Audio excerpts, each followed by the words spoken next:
are you a good friend? Are you a good friend to your friends? Are your friends good to you?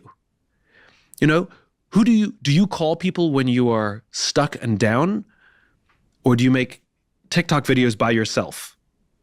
Which, you know, and you get, I mean, literally, people who are depressed make TikTok videos by themselves. I don't know how many times they reshoot that either. To post it to get the validation for their feelings. But to call a friend and say the same thing you're struggling with is actually more difficult. Why doesn't the industry exist? Because typically... we take it for granted.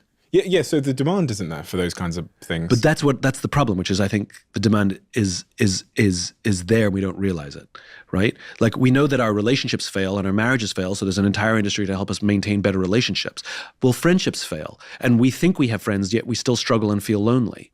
If you have good friendship, you will not feel lonely. You may have moments of loneliness, and in those periods, you will pick up the phone and say to your friend, I need you, I'm lonely. And your friends will be there. You will feel not alone, right? Or, and you and I have talked about this, about you will feel that someone will get in the mud with you. Mm. And I think the problem is we don't give intention to friendship. So think about it. And you and I are both guilty of this. In fact, I would argue that everybody's guilty of this, which is we've got plans booked with a friend. Let's call it a lunch. A work thing comes up. We call up the friend, I got a work thing. And the reason we keep bumping our friends is because they'll understand. They're our friends. So why aren't we prioritizing our friendships? Why aren't we saying to the work thing, I'm sorry, I've got a thing. If we had another meeting, we would say, sorry, I've got an appointment, I can't make it. So why don't we treat our friends with the same intentionality that we treat any other meeting? So one of the things that Will did for a friend that I thought was genius, brilliant, beautiful, Will Godera, who I'm writing the book with. Will's friend's dad died. Will texted him and said, I feel for you. I know what you're going through. I lost my mom at an early age. I'm sure you're being inundated with calls and texts. So I'm not going to call you today. But what I will do is I will call you every single day at 9:45 a.m. Do not feel obligated to pick up. I don't mind if you don't. But when you're ready, know that I'm calling you. And for the next, I think it was 3 months, 8 months, something, he called every single day at 9:45 a.m. And for the first week, his friend didn't pick up at all. And then after the first week, he picked up every day and they talked every day for months. Like, think about the intentionality that somebody who loves and cares about you so much that they will call you every single day at 9:45 just so that you can see their name pop up in the caller ID to know that you're not alone. I mean, it brings me to tears just thinking about it. Like, how many of us are that good a friend? You know, I want friends like that. Here's a good question. Like, what's a friend? Like, what makes a good friend? Like, I don't even know if we have a definition of that. You know, I've been asking people. And somebody said to me, well, somebody who's there for you in, you know, to support you in the hard times. That's a real friend, right? And I got thinking, and I talked to somebody else. She has a friend who she calls Mr. Schadenfreude because he seems to love when things go wrong. So in hard times, he's always there. He's always there in hard times. He gives the shoulder to lean on. He's giving advice. But in good times, he's nowhere to be seen. And so what happens is it creates this horrible sort of codependent relationship that you want to keep the hard times because that wonderful human being is always there, so you never want to let go and you become codependent. And so you realize that there's something called a fair-weathered friend who's only there in the good times, but be equally cynical and suspicious of the foul-weathered friends who's only there in the hard times because somehow it makes them feel good about themselves, but they're not there for the good times. And so you realize what's the value of good time versus bad time. So yes, you and I have friends that in hard times we would call them. But I would bet money that you have even fewer friends that you want to text out of the blue and say, I won an award. Right? Think about that. Like, if something goes wrong, I've got a group of friends, I've probably got a dozen people I could say, I need your help. Things have gone horribly wrong. I need your advice. But if something amazing happens to me, that number probably shrinks down to 4. that I'm going to text out of the blue and go, something amazing happened today, and not feel like I'm bragging, not feel like I'm trying to overwhelm them or prove them that I'm better than them, but knowing that they will be so happy for me. And so I've started thinking that maybe a friend isn't just the person who's there for you in the hard times, but the person you can go to in the great times. Think about that. I have fewer friends that I can go to when things go perfectly than I would go to when things go wrong. So are those my true friends? So this is on the journey I'm on. I'm trying to understand what friend means, and I'm trying to understand the responsibility we have to look after those friends. You look at all the longevity studies, all the blue zone work.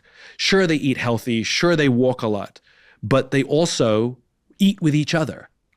Whereas you look at some of the people who are promoting sort of longevity and all of those biohacks and how you have to exercise the certain way and eat the certain way, you'll find a lot of them are pretty unhappy people and pretty lonely people.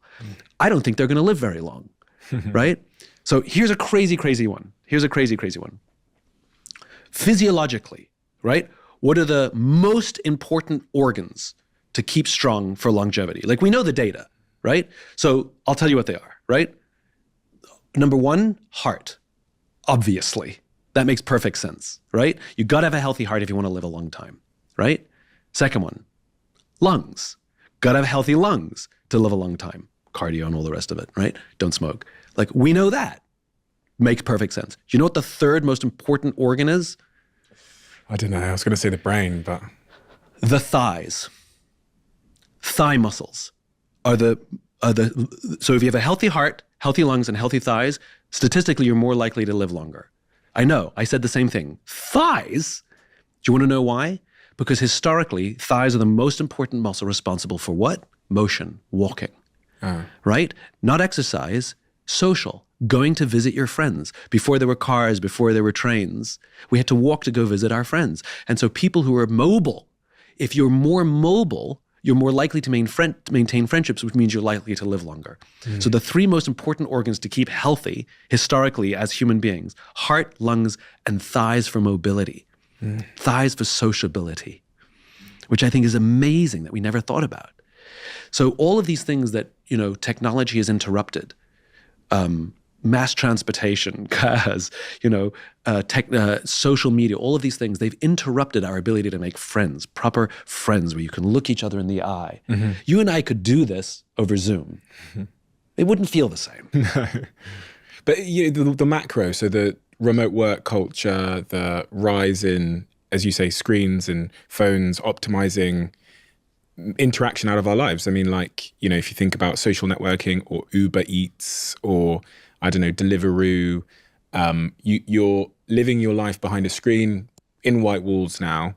And it feels like it's becoming harder and harder and harder to make friends, also to find someone romantic, but to make friends. In fact, what's the interesting thing is sometimes when I come off stage, it's always young men come up to me and they'll get right up in my personal space and I go, this is strange. And then they'll say something to me like, how do I make friends?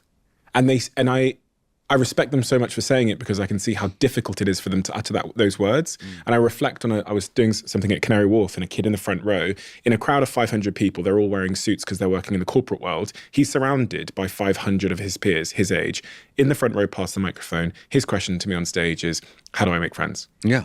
And there's 499 people sat next to him that are his age. Yep. And he's asking in the front row, how do I make friends? Yeah.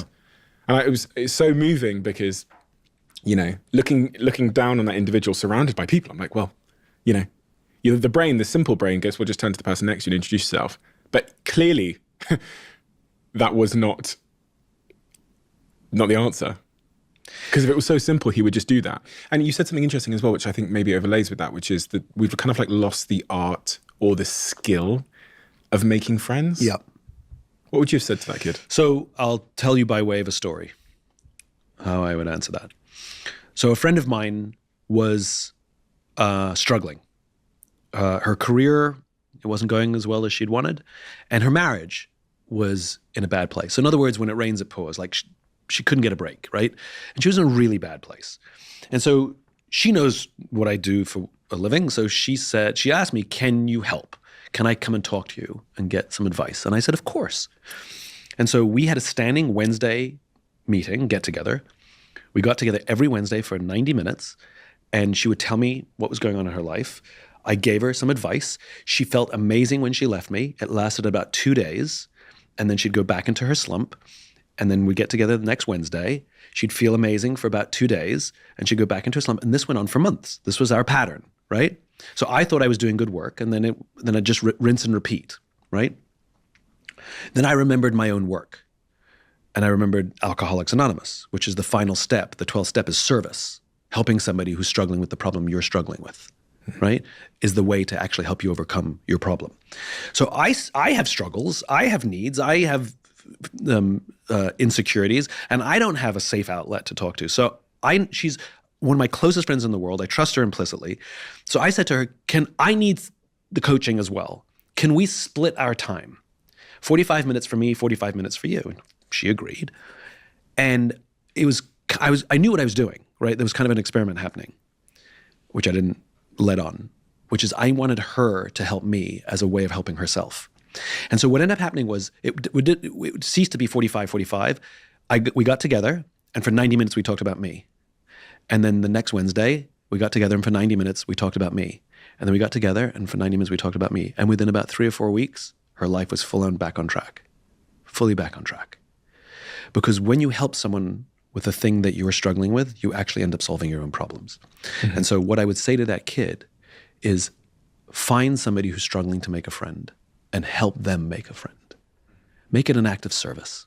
Because fundamentally, if we dig down deep, the true skill that we've lost is service. We've overemphasized taking over giving. We've overemphasized selfish over selfless. Selfish is important. Taking is important, but not at the expense of giving and not at the expense of serving.